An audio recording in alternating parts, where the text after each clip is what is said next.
Dengue প্রতিরোধে একটা বড় ভূমিকা রয়েছে পুলিশ স্টেশনগুলোর।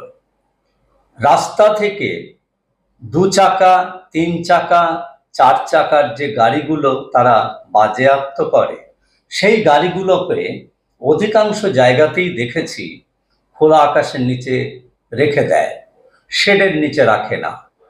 এর ফলে কি হয়, ওই সব গাড়ির মধ্যে যখন বর্ষা শুরু হয়, বৃষ্টির জল জমে, তাতে জন্মায় ডেঙ্গুর মশা ইডিস, এবং তা থেকেই ওই চত্বরে ডেঙ্গু ছড়ায়, আর দোষটা পড়ে আরবান লোকাল বডির ওপর। কিন্তু পুলিশকে ভাবতে হবে যে কোনো একটি নির্দিষ্ট দপ্তর ডেঙ্গু মোকাবিলা করবে না, আমাদেরও কিছু কাজ আছে।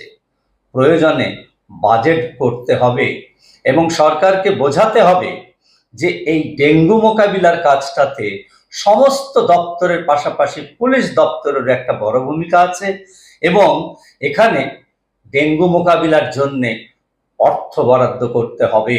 না হলে আমার শহর, আমার দেশ, আমার পৃথিবী থেকে ডেঙ্গু যাবে না। অন্যান্য দপ্তরের মতো পুলিশ দপ্তরও সজাগ হোক।